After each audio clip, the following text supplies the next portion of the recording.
संबोधित करावं.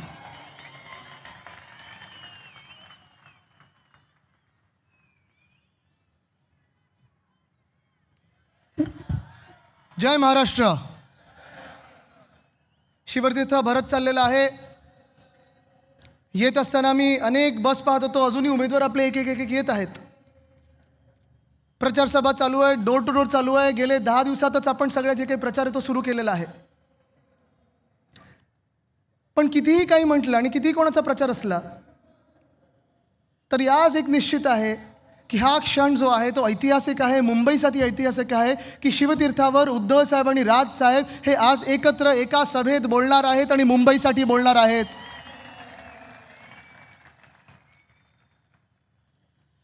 ही निवडणूक महत्त्वाची तर आहेच. ही निवडणूक आपल्या मुंबईची आहे, ही निवडणूक आपल्या महाराष्ट्राची आहे, ही निवडणूक आपल्या अस्मितेची आहे, ही निवडणूक आपल्या अस्मितेची आहे.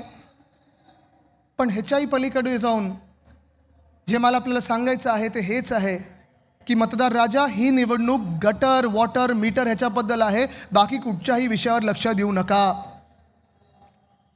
भाजपवाल्यांकडून जर आपण प्रचार पाहिलात तर आपल्यामध्ये आणि त्यांच्यामध्ये जो फरक आहे तो स्पष्ट दिसत आहे. आपले होर्डिंग जे आहेत ती आपण करून दाखवलेली कामं लावलेली आहेत आणि तो आपला ट्रॅक रेकॉर्ड आहे. 2002 असेल, 2007 असेल, 2012 असेल, 2017 असेल आणि ही निवडणूक देखील आपण करून दाखवलेल्या कामांवर करत आहोत. त्याच्यावरच लढत आहोत. भाजपसारख्या विचित्र ॲबस्ट्रॅक्ट आयडियाजवर लढत नाही आहोत. पुढचा जो टप्पा आहे शब्द ठाकरेंचा, तो ह्या मुंबईमध्ये आपण काय करणार आहोत त्याच्यावर बोलत आहोत. पण भाजपचे होर्डिंग्स तुम्ही पाहिलेत का? कसे आहेत? कोण आहेत भाजपच्या होर्डिंगवर? 2 चेहरे आहेत, 2 चेहरे. मला तुम्ही सांगा, ते 2 जे चेहरे आहेत, प्रधानमंत्र्यांचे असतील किंवा मुख्यमंत्र्यांचे असतील, त्यांचं ह्या मुंबईला किंवा आपल्या महाराष्ट्राला योगदान काय आहे जरा मला सांगा.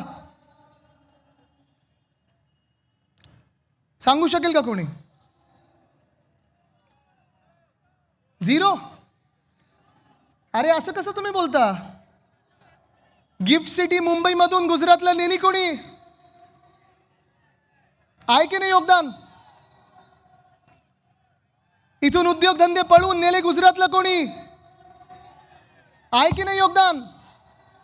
आपला सामान्य माणूस, मग जातपात धर्म न पाहता, मराठी अमराठी न पाहता, जी परवडणारी BST बस सेवा आपण लोकांना द्यायचो, मुंबईकरांना द्यायचो, ते मारण्याचं काम, ते प्रायव्हेटायझेशनचं काम कोणी केलं? भाजपाने केलेलं आहे, मिंदेंनी केलेलं आहे. हे त्यांचं योगदान आहे. तुम्ही त्यांना मतदान करणार आहे का? हा निर्णय तुमचा असणार आहे. तुम्ही ठरवू शकता. येत्या 15 तारखेची जी निवडणूक आहे त्याच्यात निर्णय तुमचा असणार आहे, निर्णय मुंबईचा असणार आहे, निर्णय आपल्या 29 शहरांचा असणार आहे. आणि हा निर्णय असा आहे की एका बाजूला शिवशक्ती म्हणजे शिवसेना, उद्धव बाळासाहेब ठाकरे, महाराष्ट्र नवनिर्माण सेना, राष्ट्रवादी काँग्रेस, आणि जेव्हा मी शिवसेना बोलतो किंवा राष्ट्रवादी काँग्रेस बोलतो त्या एकच आहेत. दुसरी कुठच्या ज्या टोळ्या आहेत त्या दुसरे पक्ष नाहीत, त्या टोळ्या आहेत, हे लिहून ठेवा. पण आपली ही युती आहे, आपली ही आघाडी आहे. शिवशक्ती म्हणून आपण चाललेलो आहोत पुढे, एक ठोस कार्यक्रम घेऊन चाललेलो आहोत पुढे की होय आम्ही हे करून दाखवणार. आहे ना, आपला ट्रॅक रेकॉर्ड आहे. कदाचित आपण एकमेव पक्ष असू ज्यांनी या सगळ्या निवडणुका मुंबई महानगरपालिकेच्या आपण करून दाखवलेल्या कामांवर जिंकलेल्या आहेत. आपण मॅनिफेस्टो, आपला वचननामा जो होता, ती वचनपूर्ती किती झालेली आहे ह्याच्यावर जिंकत आलेलो आहोत. मनसेचं जर पण पाहिलं तर राजसाहेब जेव्हा जेव्हा भाषण करतात आणि नाशिकचा उल्लेख येतो, मला त्यांच्या डोळ्यामध्ये ते एक प्रेम दिसतं, ती एक भावना दिसते की 2012 पासून 2017 पर्यंत नाशिकचा जो काही विकास झाला तो त्यांनी लक्ष घालून केलेला आहे, प्रेमाने केलेला आहे, अभिमानाने केलेला आहे. असे हे 2 बंधू एकत्र येत आहेत. पण दुसऱ्या बाजूला जी भाजप आहे, गेल्या 2-3 वर्षामध्ये आपण पाहिलेले लूट लूट लूट, भ्रष्टाचार भ्रष्टाचार भ्रष्टाचार, अमुक बोला तमुक बोला. परवाकडे माझा एक तो व्हिडिओ खूप व्हायरल झाला. आज पण मला लोक बोलत होती की तुम्ही परत त्यांच्यासारखं बोलणार का? मी बोललो कदाचित नसेनचा प्रॉब्लेम होईल, पण प्रयत्न करूया. कारण ते आवाज सगळीकडे घुमणार आहे तुमच्या व्हॉट्सॲपवर. एकच विषय घेतात कुठे गेलो की आमची मुंबईमध्ये सत्ता येणार आणि सत्ता आल्यानंतर अध्यक्ष महोदय, मोदी साहेब, आम्ही इथून बांगलादेशाला काढणार, ये जलवा है मेरा, मैं आऊंगा. काय चाललंय हो? कशासाठी हे सगळं? मुख्यमंत्री महोदय, तुम्ही मुख्यमंत्री 7 वर्ष ह्या राज्याचे आहात, हे विसरू नका.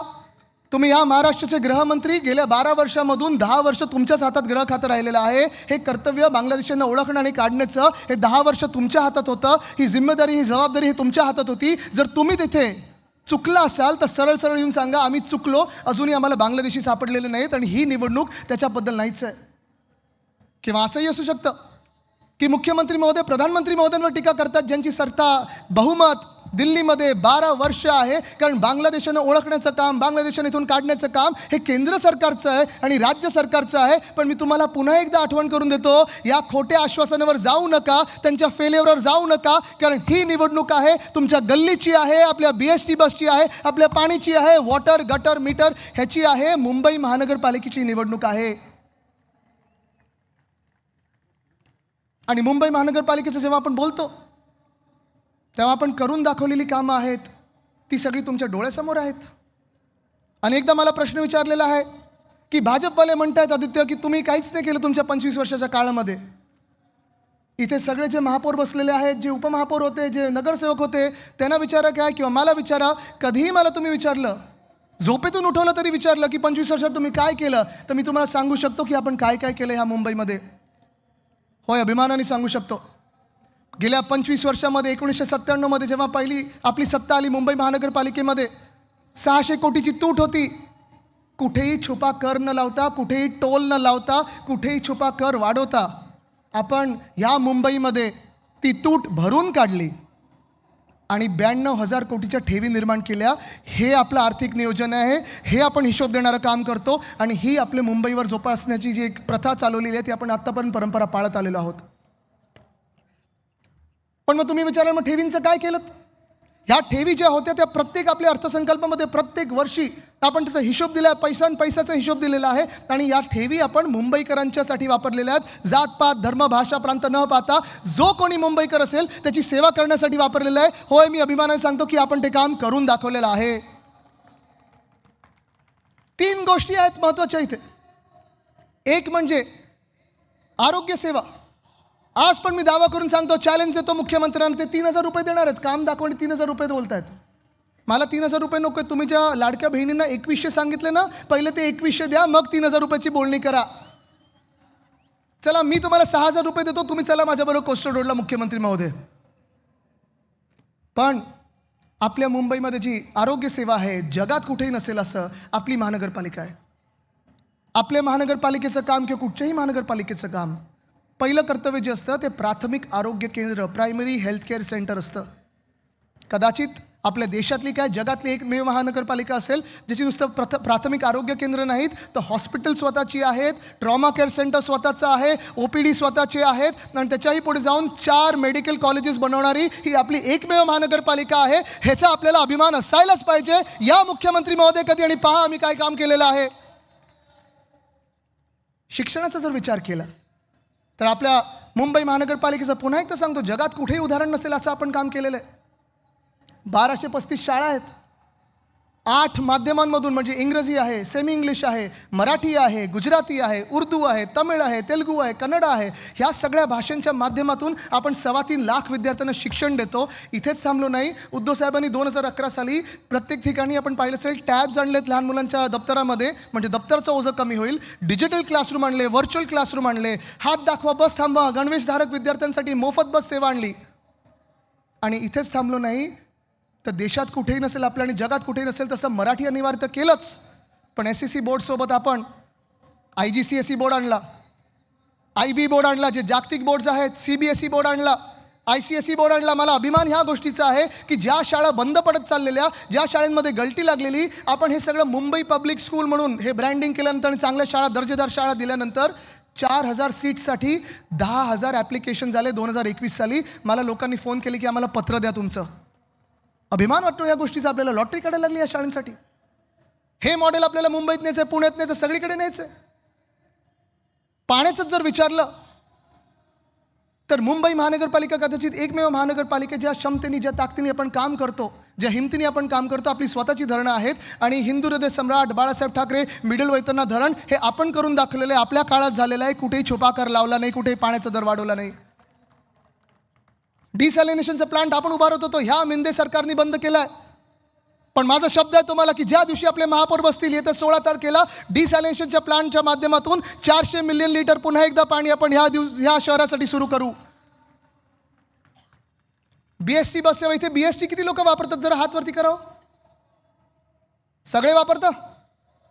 किती वर्ष वापरताय? आपल्या काळात वापरत होतं का? किती भाडं होतं? 5 रुपये ना. 5 किलोमीटर 5 रुपये, 10 किलोमीटर 10 रुपये, 15 किलोमीटर 15 रुपये, 20 किलोमीटर कुठेही जायचं असेल तर 20 रुपये तुम्ही जाऊ शकता. AC बसेस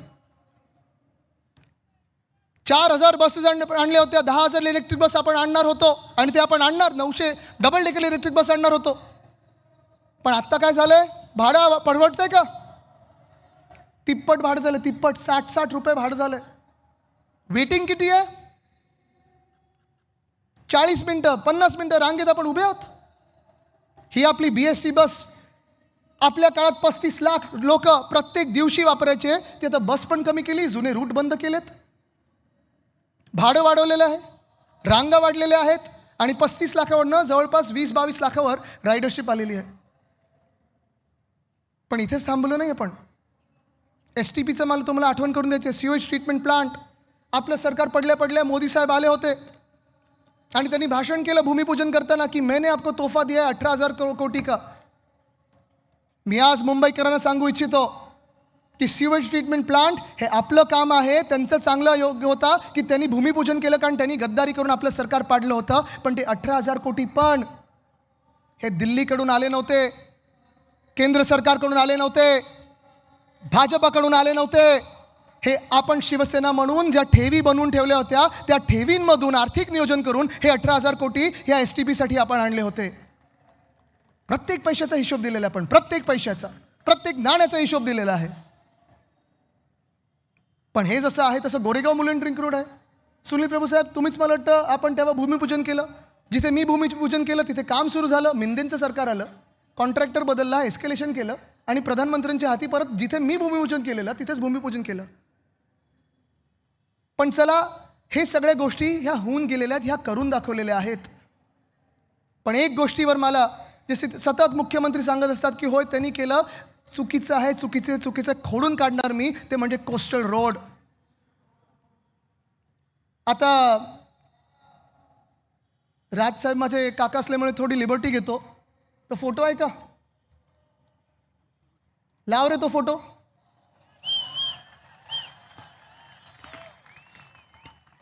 हे जिओ टेक्निकल सर्वेचं काम आहे. फडणवीस साहेब दिसतात का कुठे? जिओ टेक्निकल सर्वे म्हणजे जेव्हा काम होतं त्याच्या आधी जी प्राथमिक तयारी करतो की खालती खोदताना दगड कुठचा असेल, किती खोलीवर जायला पाहिजे, माती कुठच्या प्रकारची आहे. मुंबईत खास करून बसॉल्ट रॉक लागतो. मी आहे, उद्धव साहेब आहेत, मला वाटतं देसाई साहेब दिसत आहेत, अजय मेहता साहेब दिसत आहेत आणि आम्ही बोटीतून गेलो होतो. भाजपासारखं नव्हतं केलं की शिवस्मारक बांधायचं म्हणून बोटीतून जाऊन जलपूजन केलं आणि मुंबईकरांना फसवलं. असं कधीच केलं नाही, कधीही करणार नाही. हे काम आम्ही करून दाखवलेलं आहे. पुढचा फोटो आहे का भूमिपूजनाचा? हा भूमिपूजनाचा फोटो दिसतोय. फडणवीस साहेब कुठे? चला, फडणवीस साहेबांना 3,000 रुपये देतो, दिसतात का बघा. बिलकुल 100% देतो, 2 तासात देतो. हा भूमिपूजनाचा फोटो आहे. डिसेंबरमध्ये महाडेश्वर साहेब महापौर असताना केलेलं हे आपण भूमिपूजन आहे. विशाखाताई दिसत आहेत, सगळे दिसतात तिथे. आता ह्याच कार्यक्रमात भाजपाने बहिष्कार टाकला होता. स्वतःच्या कार्यक्रमावर कधी बहिष्कार टाकू शकतो का कोणी? पण हे भूमिपूजन आपण डिसेंबर 2018 साली केलं होतं. पुढचा फोटो आहे का? हे कोस्टल रोडचं टनल बोरिंग मशीनचं काम सुरू करताना आहे. मास्क आम्ही लावलेत, हुडी घालून कोणाच्या घरी गेलो नव्हतो, मास्क लावून आम्ही लोकांमध्ये कामं करत होतो. बोलतात ना बाहेर पडलो नाही. बघा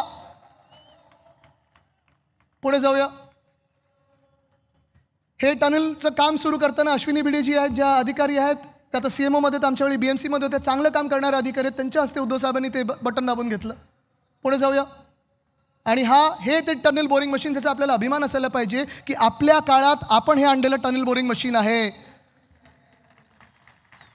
आणि ह्याचं नाव मी मावळा दिलं होतं. मावळा, छत्रपती शिवरायांचा मावळा. जसं त्यांनी सह्याद्रीमध्ये काम केलं तसं आपल्या ह्या टनलिंगमध्ये ह्यांनी काम केलेलं आहे. पण ही सगळी कामं जी आहेत ही आपण अभिमानाने केलेली आहेत आणि ही सगळी कामं छाती ठोकपणे हे सगळे आपले उमेदवार जेव्हा घरोघरी जात आहेत तेव्हा सांगत आहेत की होय आम्ही करून दाखवलं. ही निवडणूक मुंबईच्या अस्मितेची जरी असली, ही निवडणूक आपल्या अस्तित्वाची जरी असली, जसं मी सांगतो सातत्याने की होय आपण लढा देत आहोत, कोणाच्या विरुद्ध नाही आहोत आपण, पण निश्चितपणे जी भाजपची वृत्ती आहे, जी महाराष्ट्र विरोधी वृत्ती आहे, जी महाराष्ट्र द्वेष्टी वृत्ती आहे भाजपची. परवा जे अन्नमलाई आले, मी अन्नमलाईनं सांगतो की अन्नमलाई इथे आमच्याकडे खूप देशातल्या प्रत्येक राज्यातून येऊन इथे राहिलेले मुंबईकर आहेत. आम्ही त्यांना मुंबई म्हणून ओळखतो, मुंबईकर म्हणून ओळखतो. तुम्ही अन्नमलाईजी स्वतःचा जो मतदारसंघ ना तिथे बघा, तुम्ही तुमचं डिपॉझिट स्वतःचं गेलेलं आहे आणि तुम्ही आम्हाला इथे येऊन सांगता मुंबई काय आणि मुंबई कोण आहे. पण ह्या सगळ्या कॅरेक्टरांकडे लक्ष देण्याची गरज नाही आपल्याला. कोविडच्या काळात अख्ख्या देशाने पाहिलेलं आहे की आपण मुंबई कशी हाताळली, महाराष्ट्र कसं हाताळलं.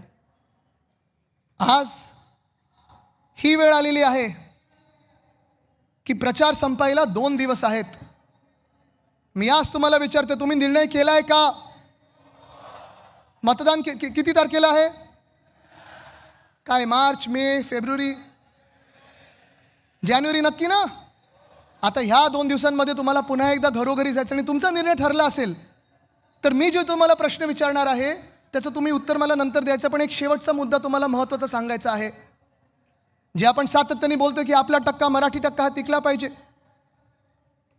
आपल्या राज्यामध्ये आणि आपल्या मुंबईमध्ये शासकीय कर्मचारी आहेत, पोलीस कर्मचारी आहेत, मुंबई महानगर पालिकेचे कर्मचारी आहेत. त्यांना मी इकडचे जे आपले महापौर आणि उपमहापौर आहेत त्यांचं पण अभिनंदन करतो की त्याच कर्मचाऱ्यांना आपण आत्ता सरकार, केंद्र सरकार 7वं वेतन आयोग वगैरे लावण्याचा विचार करते केंद्रातल्या. आपण मला वाटतं 9व्यापर्यंत पोचलो, पण तिथेच थांबणार नाही आपण. जे आपले महानगरपालिकेचे कर्मचारी आहेत, शासकीय कर्मचारी आहेत, जे वारंवार ज्या लोकांना म्हणजे पोलिसांना हे सरकार फसवतं की आता घरं देऊ, पोलिसांना देखील, फायर ब्रिगेडला देखील हा आमचा शब्द आहे की आपल्या BMCच्या एस्टेट प्रॉपर्टीवर परवडणारी घरं गिरणी कामगारांपासून या सर्व सरकारी कर्मचाऱ्यांना आपण मुंबईत दिल्याशिवाय राहणार नाही. जसं BDDचं आपण काम केलं, BDDमध्ये पण आपण पाहिलं असेल, एक बरोबर आहे, देवेंद्र फडणवीस साहेबांनी 2016ला नारळ फोडून निघून गेले होते. 16 ते 20 काही काम झालं नाही, कॉन्ट्रॅक्टर पळून जाणार होते. मग आम्ही थोडं डिझाईन बदललं आणि 1 ऑगस्ट 2021ला जे काम सुरू झालं ते 2025पर्यंत चावी वाटप हा पहिल्या टप्प्याचं झालेला आहे. भाव खायला हे तिघं गेले होते, पण प्रत्येकाने एकाच व्यक्तीचे आभार मानले, ते म्हणजे उद्धव बाळासाहेब ठाकरे. ह्या मुंबईचा विश्वास आहे उद्धव साहेबांवर. सोबत राजसाहेबांची ताकद आलेली आहे, पवार साहेबांचे आशीर्वाद आहेत. जेव्हा ठाकरे आणि पवार ह्या महाराष्ट्रासाठी एकत्र येतात ना, हा बुलंद आवाज महाराष्ट्राचा तख्त दिल्लीच्या हलवू शकतो. ही आपल्यामध्ये ताकद आहे.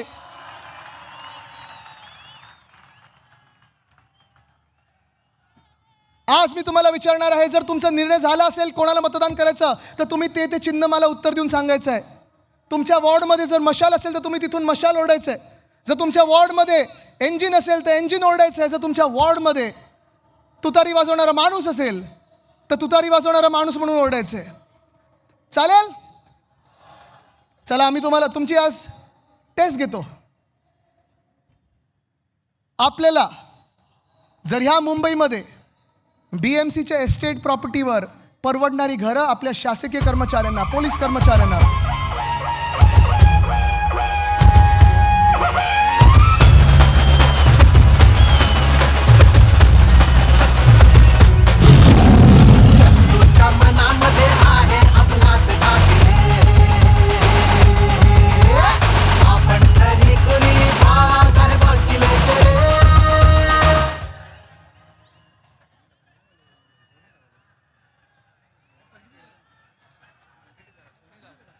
मागे आहेत अजून.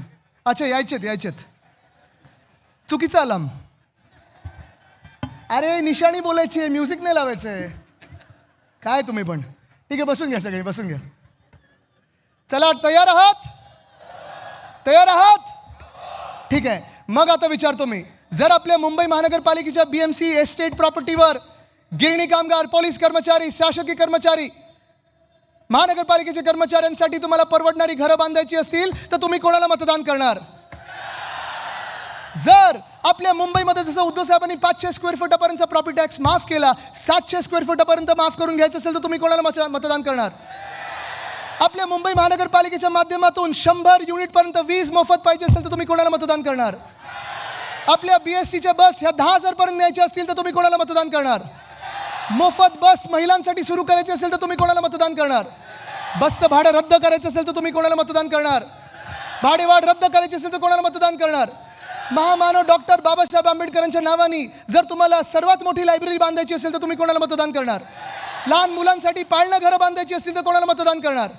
मुंबईत चांगले रस्ते पाहिजे असतील तर कोणाला मतदान करणार? मुंबईत शुद्ध पाणीसाठी डिसॅलिनेशनचा प्लांट बनवायचा असेल तर कोणाला मतदान करणार? मोकळी मैदानं जर मोकळीच ठेवायची असतील आणि बिल्डरांच्या घशात नसतील टाकायची तर कोणाला मतदान करणार?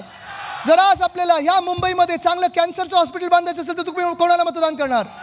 जे हॉस्पिटल भाजपला प्रायव्हेटाईज करायचे आहेत ते प्रायव्हेटाईज करून येतं 5 अजून मेडिकल कॉलेजेस बनवायचे असतील तर तुम्ही कोणाला मतदान करणार? महानगरपालिकेमध्ये जशा आपल्या 10वी पर्यंत शाळा आहेत 12वी पर्यंत ज्युनियर कॉलेज करून घ्यायचे असेल तर तुम्ही कोणाला मतदान करणार? घरकाम करणाऱ्या महिलांसाठी नोंदणीकृत करून 1,500 रुपये सन्मान निधी म्हणून आपल्याला द्यायचं असेल तर तुम्ही कोणाला मतदान करणार? कोळी महिन्याला सन्मान निधी द्यायचा असेल तर तुम्ही कोणाला मतदान करणार? ही मुंबई जर वाचवायची असेल तर तुम्ही कोणाला मतदान करणार? तुमची ओळख जर जातपात धर्मपंथ न पाहता जर मुंबईकर असेल तर तुम्ही कोणाला मतदान करणार? जर तुम्हाला राजसाहेबांना मतदान करायचं असेल तर तुम्ही कोणाला मतदान करणार? जर तुम्हाला उद्धव बाळासाहेब ठाकरेंना मतदान करायचं असेल तर तुम्ही कोणाला मतदान करणार? जर तुम्हाला आपल्या मुंबईला जिंकवायचं असेल आणि दिल्ली समोर ताठ मानेने उभे करायचं असेल तर तुम्ही कोणाला मतदान करणार? वंदनीय हिंदू सम्राट बाळासाहेब ठाकरेंना मतदान करायचं असेल तर तुम्ही कोणाला मतदान करणार? पवार साहेबांना मतदान करायचं असेल तर तुम्ही कोणाला मतदान करणार? तुमच्या आमच्या मुंबईसाठी तुम्हाला मतदान करायचं असेल तर कोणाला मतदान करणार? आपल्या भविष्यासाठी मतदान करायचं असेल तर तुम्ही कोणाला मतदान करणार? आपल्या भवितव्यासाठी करायचं असेल मतदान तर कोणाला मतदान करणार? आपला वचननामा वचनपूर्ती करून घ्यायची असेल तर तुम्ही कोणाला मतदान करणार?